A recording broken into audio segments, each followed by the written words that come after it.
السلام عليكم متابعينا الاعزاء، مرحبا بكم في فيديو جديد. اليوم كما كتلاحظوا احنا متواجدين في معرض دوحة اكسبو الدوحة.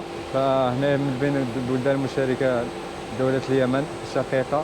فكما كنعرفوا ان اليمن عندها نوع جيد من العسل اليمني، فبدنا يعني نعرف ايه هو الشيء اللي يخلي افضل عسل.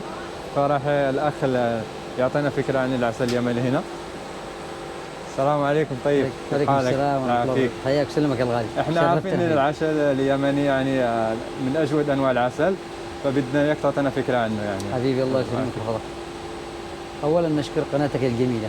شكرا، الله يعافيك، بارك الله فيك. والاجمل ما في ذلك متابعي الحلوين. شكرا، الله يعافيك، بارك الله فيك.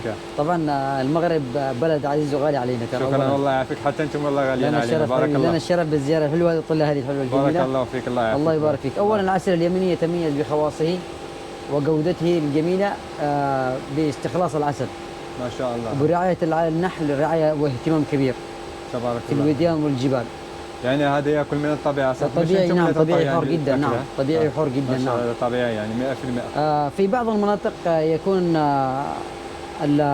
المواسم تختلف تمام، لذلك النحال يتطرق الى اعطيها السكر والماء صح، من اجل ما تموت، وبالتالي يخرج من النحله عسل ما يخرج سكر وماء، سبحان ولكن الله. درجاته خفيفه شوي، يعني عكس ما يرتعي في الجبال وفي الغابات والوديان. ايوه نفس الشيء، حتى انا عندنا في المغرب نفس الشيء. حبيبي الله يسلمك. ما شاء الله، بارك الله فيك. لذلك العسل يكون ميزته سبحان الله ولذته الطبيعيه تخليك تاكل عسل اكثر.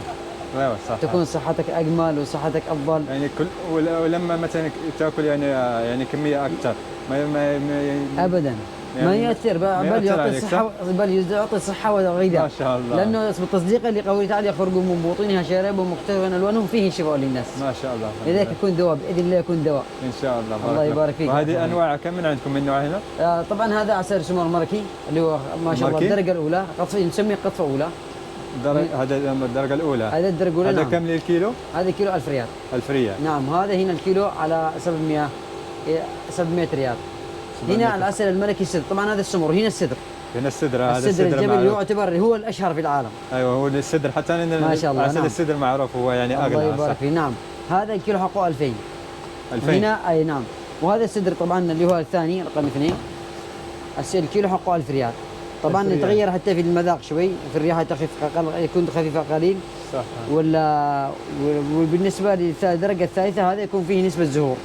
اخر نسبه السدر وتبدا موسم الزهور يكون هذا العسل، يعني وكله طبيعي جدا. هذا كم الكيلو هذا حقه 700 ريال. 700 ريال. نعم. الله يبارك فيك اخي. الله يعافيك. عندنا طبعا الاشياء المره هذه علاجيه حتى لاصحاب السكر ترى.